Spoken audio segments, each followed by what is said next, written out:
Hello, this is Ruslan Belov. Well, Trump has started a trade war, not just with China, but with the entire world, including the European Union and other countries. On top of that, threats against Iran continue. Yesterday, the French foreign minister said that war with Iran is inevitable. Numerous articles have appeared suggesting that a massive strike against Iran is being prepared. In general, with everything happening right now, Biden, with his quiet senility, will soon start to seem reasonable by comparison. But we continue to analyze the situation on the front lines. Before we begin, I sincerely ask you to subscribe to the channel. By subscribing, you help the channel grow. Thanks to everyone who has subscribed, the breakthrough of the strongest defense line. So it has happened. The strongest defense line, which was built even before the full-scale war, before 2022, has finally been breached by the Russian army. This is now confirmed even by Ukrainian military experts. And if they are not denying it, then the situation is truly catastrophic. We are talking about this particular section of the front. Let me remind you, this defense line was positioned in front of the Dnipropetrovsk region. It stretched beyond Shevchenko, passing through the village of Veselo, and then reaching the river. And indeed, it was the most powerful defense line because it was built thoroughly. It included not only dragon's teeth and minefields with barbed wire, but also underground concrete bunkers, strong fortified positions, and more. As you can see, the army did not charge head-on at the entire defense line, trying to break through. Instead, the attack was focused on one specific point, the village of Veselo. The battle for the village, I remind you, started on March 19th. The fighting was extremely intense because the Ukrainian forces understood the consequences of losing the village. Losing it would not just mean losing a settlement, it would mean a breakthrough and an entry into the rear of the entire powerful defense line. That's why they continuously transferred reinforcements to this sector. However, in the end, the reinforcements did not help them. The battle lasted 16 days. In total, the battle lasted 16 days, and the Ukrainian forces lost both the village and the entire defense line. Once again, Ukrainian military experts confirm this. They are openly stating that Veselo is lost. By the way, I published footage from this intense battle on my Telegram channel, so if you haven't subscribed yet, check it out. The link is in the description.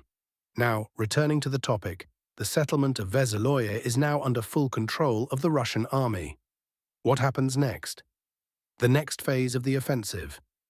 The next movement will take place in two directions. First, westward, into the rear of the defense line. Second, and more importantly, northward along the river, aiming to reach the Zaporizhzhia highway. This highway is the only remaining escape route for the Ukrainian garrison in Bogatyr and Otradne. However, even now, the road is under fire control because the northern outskirts of Veselo are only about 6 kilometers away from it. Let's measure it together. Yes, it's about 6 kilometers. This is well within the operational range of FPV drones, which can fly up to 8 to 9 kilometers.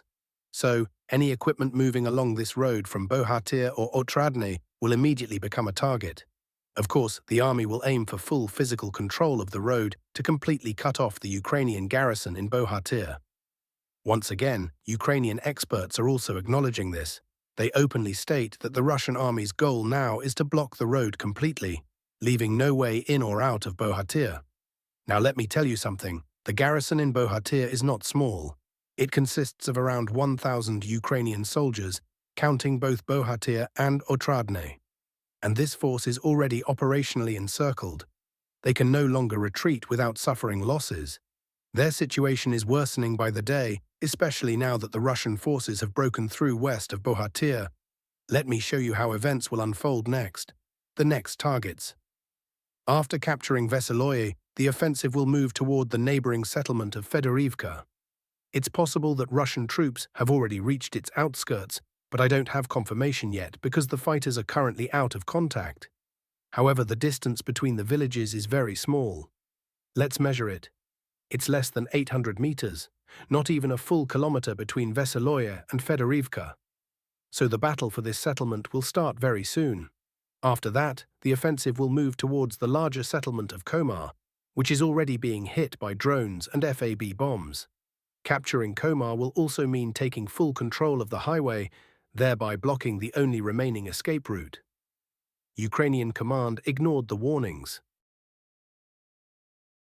Interestingly, Ukrainian military experts warned days ago that the Bogatyr garrison needed to retreat immediately to avoid encirclement. But as we know, the Ukrainian command has a habit of getting trapped in cauldrons, so naturally they didn't withdraw anyone. As I mentioned earlier, about 1,000 Ukrainian soldiers are now in a situation where they can still attempt to retreat under fire, but any further delay, and it's over for them. As for the prospects of storming Bogatyr itself, the final preparations are currently underway, and the assault may begin as early as today. This would be a logical step, given the breakthrough of the defensive line in front of the supply route. At the very least, reports yesterday indicated that a significant force had already gathered in the Rozliv and Constantinople areas. Not just infantry, but also armored vehicles, including tanks and APCs. The attack will target two key points: from Constantinople toward the eastern part of Bogatyr, and from Rozliv toward the southern part. We can only hope that the battle will not be as heavy and bloody as the one for Constantinople. At the same time, as you can see, the front has now advanced directly to Alexeyevka. Assault operations are expected there as well, and they will begin simultaneously with the storming of Bogatyr. Again, Alexeyevka is quite well positioned for defense, making it a difficult target for attackers. Nevertheless, reconnaissance and sabotage groups, DRGs, are already attempting to infiltrate the settlement. Meanwhile, the situation in the north, near the Dnipropetrovsk region's front line, is also developing. Heavy fighting for Bohdanivka. Fierce battles are ongoing for Bohdanivka. The Ukrainian Armed Forces, UAF, are clinging to every house, every basement even, because they understand that losing Bohdanivka will result in the complete encirclement of the village of Troitske, which is already blocked from the north and east. That is why they are resisting as much as they can. However, the outcome here is already predetermined. No amount of reserves will be able to change the situation. The same goes for the area around Kotlyarivka, where fighting also began yesterday. The situation for the Ukrainian command here is, to put it bluntly, a total disaster.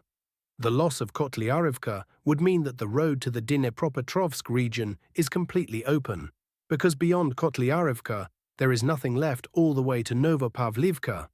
Reports have already emerged that an entire UAF battalion is being urgently redeployed from the Pokrovsky sector to try and stabilize the situation. Perhaps this is why they have started experiencing setbacks in Udakne and Uspanivka. I don't know. But in any case, what difference will a single battalion make? They might hold out in Kotlyarivka for a week, at best. And then what? Then the village will fall, and the advance will continue toward Novopavlivka anyway. A preordained situation. Not only toward Novopavlivka, but also to encircle the villages along the Soliona River. The situation here is also predetermined. No reserve battalion will stabilize anything. To sum up, peace is still far away. Even the Trump administration has now been forced to acknowledge this fact. There is little hope that hostilities will cease before autumn, which means that a completely new combat zone will soon emerge: the Dnipropetrovsk region. It is difficult to predict how fast the advance there will be, but as you can see, there are no major settlements beyond Novopavlivka. This means that progress in that direction will be significantly faster. The Zaporizhzhia front. A few more words about the Zaporizhzhia front. The Ukrainian armed forces are also starting to experience regular setbacks there. The section with the village of Lobkova has now fallen under full and undisputed Russian control. Objective control footage has already confirmed this. There are no grey zones or UAF troops hiding in basements. The entire area is now 100% controlled by the Russian army. Soon we can expect a battle for the large village of Kamyanske. Advancing toward Zaporizhzhia without securing Kamyanske would be too risky, so this objective will be taken care of first. Only then will the push toward Zaporizhzhia begin. That's all for today regarding the frontline situation. I'll sign off for now, wishing you a great working day, and I'll see you this evening.